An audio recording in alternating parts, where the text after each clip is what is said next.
जो शहीद हुए हैं उनकी जरा याद करो कुर्बानी।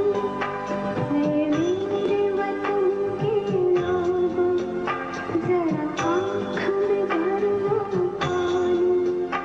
जो शहीद हुए हैं उनकी जरा याद करो कुर्बानी।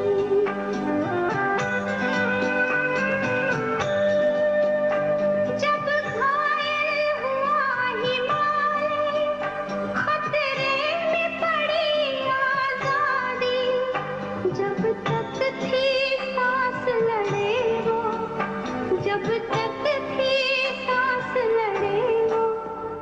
फिर अपनी लाश बिछा दी, संगीन पे धर कर माथा। सो गए अमर बलिदानी। जो शहीद हुए हैं उनकी जरा याद करो कुर्बानी।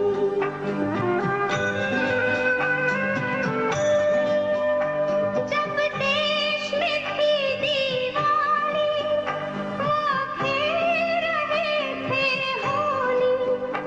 जब हम बैठे थे घरों में, जब हम बैठे थे घरों में, वो झेल रहे थे गोली। जो खून गिरा पर्वत पर, वो खून था हिंदुस्तान। जो शहीद हुए हैं उनकी जरा याद करो कुर्बानी।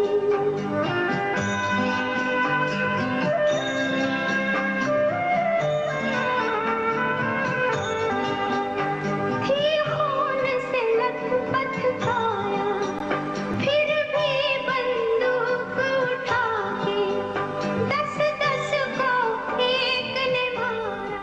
21वीं शताब्दी में भारत की अस्मिता, भारत की आज़ादी, भारत के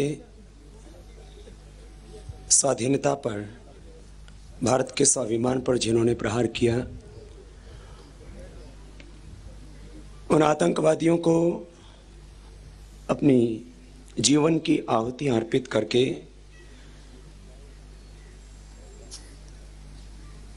जिन्होंने अपना सर्वस्व माँ भारती के चरणों में समर्पित करके जहां आतंकवादियों को मार गिराया, वहीं देश का स्वाभिमान बचाया, देश की तिरंगे का स्वाभिमान बचाया।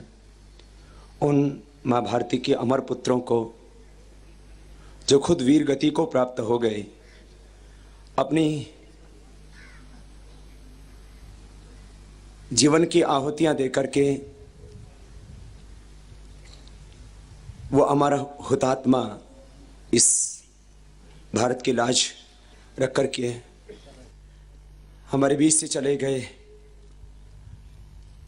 करोड़ों देशवासी उनके प्रति नतमस्तक हैं, उनको अपना प्रणाम करते हैं, उनको अपनी भावांजलि, अपनी श्रद्धांजलि अर्पित करते हैं और प्रण करते हैं कि हम अब ये आतंकी के प्रहार और ज़्यादा सहन नहीं करेंगे। आज हमने शहीद परिवारों को युगपीठ की ओर से आहूत किया यहाँ पर, और सभी परिवारों के हृदयों में वही भाव, वही आस्था, वही विचार एक परिवार का।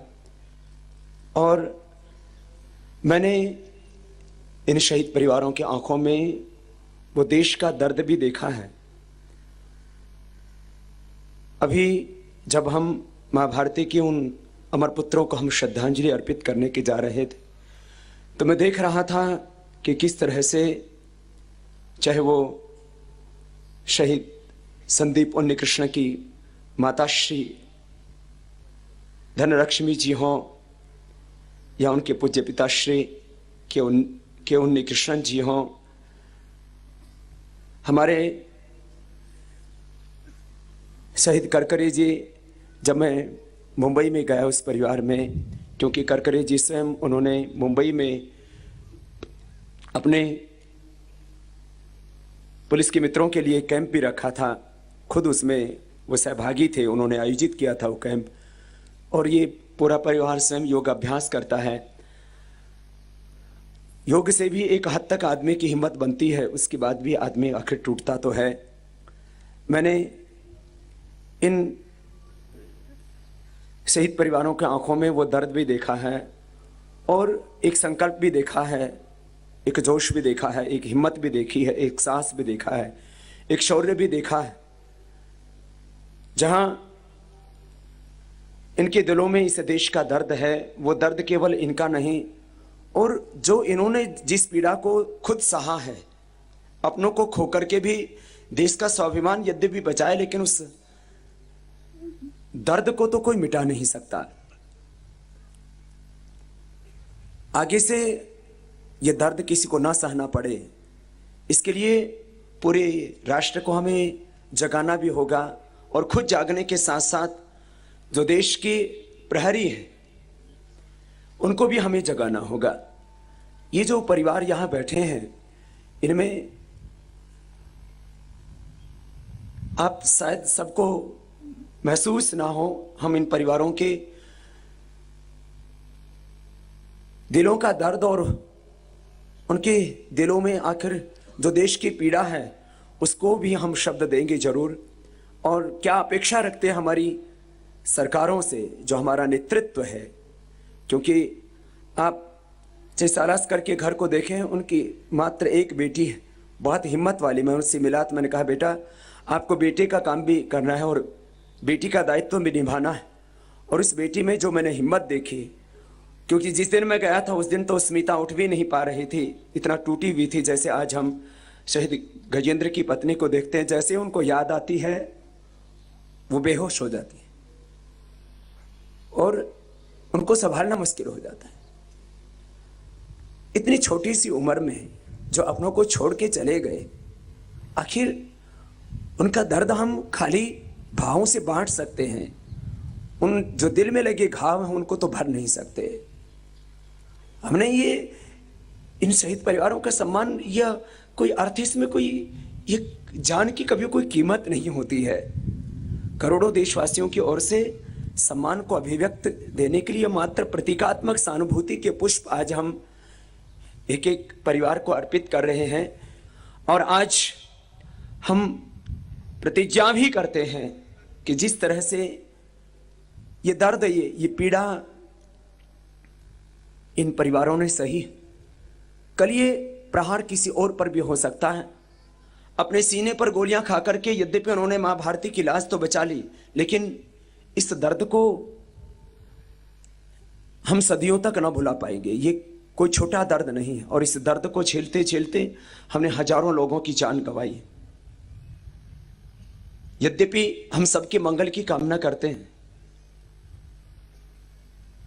लेकिन मैं सोच रहा था भगवान सबको सलामत रखें, परंतु जो गोली गजेंद्र ने अपने सीने पर खा करके लोगों को बचाया, देश की लाज बचाई, तिरंगे की लाज बचाई, उन्नी कृष्ण खुद शहीद हो गए, लेकिन